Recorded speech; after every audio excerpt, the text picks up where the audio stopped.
Welcome back, guys. Hope you all are having a fantastic day. I've been getting a lot of questions here in the past 24 hours about Stellar XLM Lumens primarily. So I want to give a quick video on just my overall take about Stellar XLM.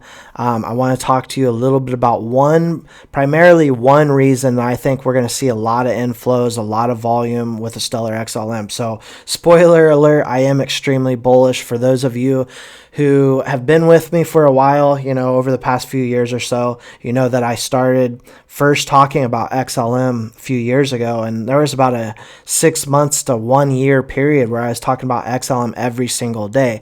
So again, spoiler alert, I'm still extremely bullish, but there's one reason here that I think we're going to see a lot of inflows. I'm going to get into that in just a moment. If you do like talking about Stellar XLM as well as digital assets and the digital revolution, go ahead and drop an X in the comments section.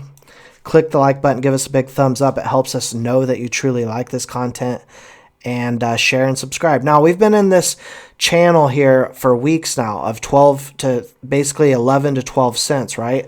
And the highest peak we've had since about mid-December was just under 14 cents. So we're like, what is going on here? No action. Well, a few things here. First off, those of you who watch Stellar day to day are familiar with what Stellar is doing. You know that they're partnered with Franklin Templeton, which I probably don't need to go into great detail about Franklin Templeton. They don't really need an introduction. 1.6 trillion under management they have, and they've decided to use Stellar as their primary blockchain of choice, as they are investing heavily in Web3 and digital assets, and looking to really tokenize most of their assets. And so yesterday I did a video where I talked about what Franklin Templeton's has been saying. Obviously just having the laser eyes tells you how they feel about this market, but this is an extremely clean company. This is an incredibly big company, and it was one of the 11 that just got approved for its Bitcoin ETF. Now, along with that, we know Stellar is closely tied with regulators here in the U.S. as well as all over the world. I do 100% believe that the Commodity Futures Trading Commission is going to oversee our industry. I'm talking about digital assets as a whole and cryptocurrency going forward. A big reason there was the victory that Ripple got last year. It came out that obviously XRP, is a non-security.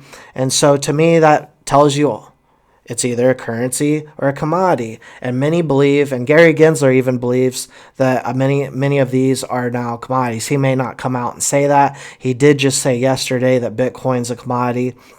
And so he's changing his tune 100% because he has to. And the important thing to remember here, guys, is Stellar is the only blockchain represented on the committee. So they say, we hope to bring unique perspective of layer 1 protocols and what it means to be underlying infrastructure responsible for supporting and bringing life so many promising applications with technology. That is kind of a no-brainer as far as the question, is this a safe cryptocurrency? Is Gary Gensler going to go after this cryptocurrency?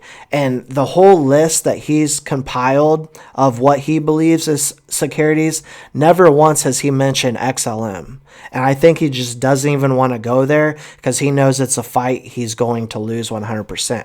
Now, I've got a couple other things I want to share with you, but a big reason I think we're going to see a ton of volume this year for Stellar in particular is, being in this industry for years now and talking a lot about Stellar, I've been able to make some connections in the industry and people that know folks. How do I say this? Know folks in the Stellar Development Foundation that know what's happening behind the scenes and some things that really aren't public yet, but soon will be. And we also know Ukraine Bank has found that Stellar blockchain will give them answers to their CBD solution, and they want to do CBDCs, and they will do CBDCs. Now, without going too in depth with this, I believe this is all going live this year. I'm going to leave it at that. I'm not going to go too in depth with this, but let's just say I believe 100% this is going to go live this year. Now, Ripple and XRP, they're doing their thing with CBDCs as well. We're going to see a lot come out on that this year. What's important to remember is whether we like these CBDCs or not, we are going to almost overnight see millions and millions of transactions happen on these blockchains. We know when there are transactions, a couple things happen. Any account utilizing Stellar must hold Stellar Lumens. Any account that's transacting on the Stellar blockchain is going to see Stellar XLM fees. Now, they're a very small fee, but when we're talking about millions or billions of transactions per day, that adds up to quite a bit. And then also we have a burn rate, right? There's a small burn incorporated in the tokenomics of the Stellar blockchain. So this, if you're extremely bullish on Stellar and you hold the Stellar XLM Lumen, this is something I would be watching extremely close. So Franklin Templeton, again, has tokenized 270 million of assets via Stellar to date. Franklin Templeton has 1.5 trillion assets under management. I believe this is actually 1.6 trillion.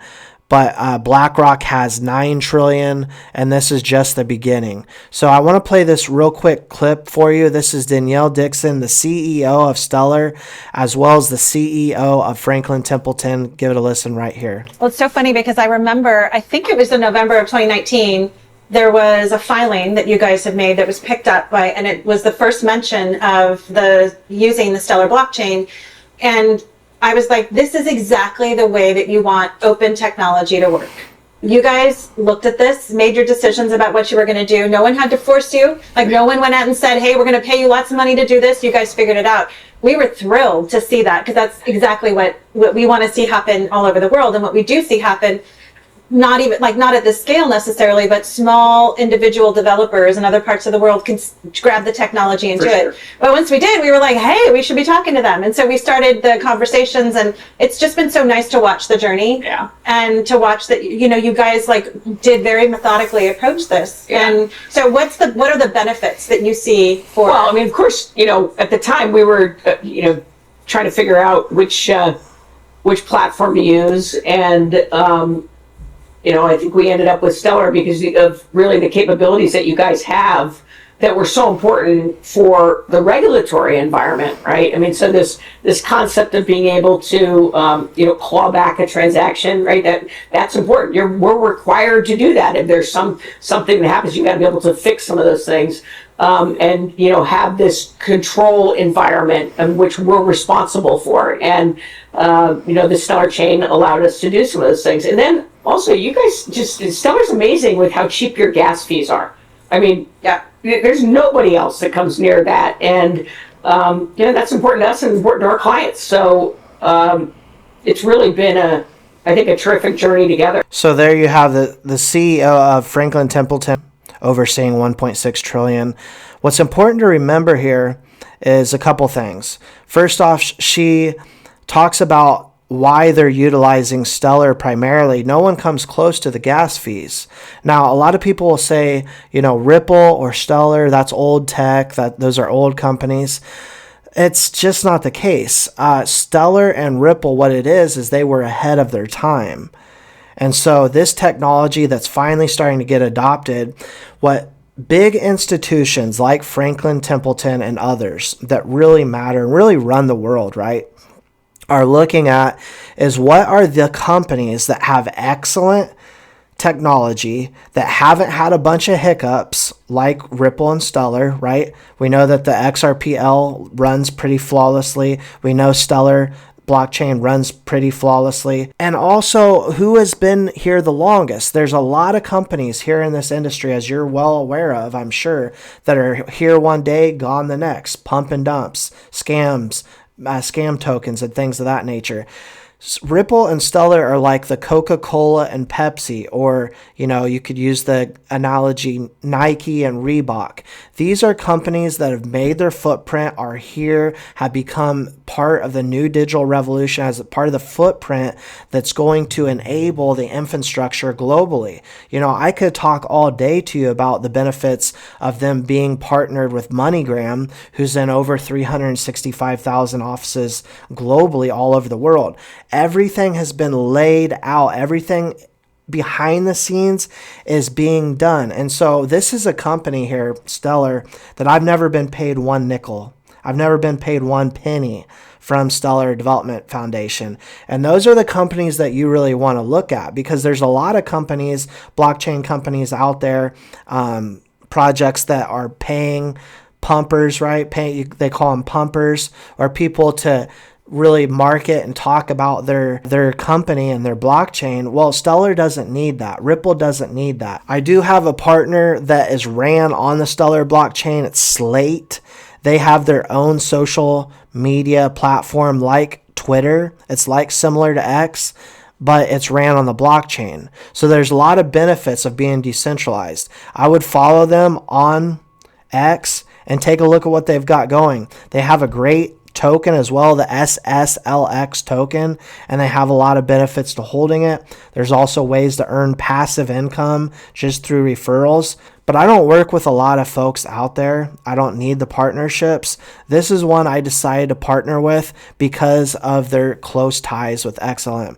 To sum this all up, I would be looking very closely at tokenization, real world asset tokenization, and what Stellar's doing there. I would look extremely closely at what they're doing with CBDCs, and I would take a look at Soraban as one I didn't really cover, but how they're getting into smart contracts, and that's going to create such a massive opportunity for them going forward in this digital revolution. So let me know your thoughts and your opinions of Stellar XLM in the comments below. Great project, definitely going to be one of the ones that stands the test of time. And I don't know about you, but being in this cryptocurrency space that's high risk as it is, I would rather be in safer projects that I know I can make money on than trying to get into micro cap companies that may not be here by the end of the cycle. My thoughts, my takes, let me know yours in the comment section. Don't forget to hit that like button, subscribe to the channel, and we will see you in the next one.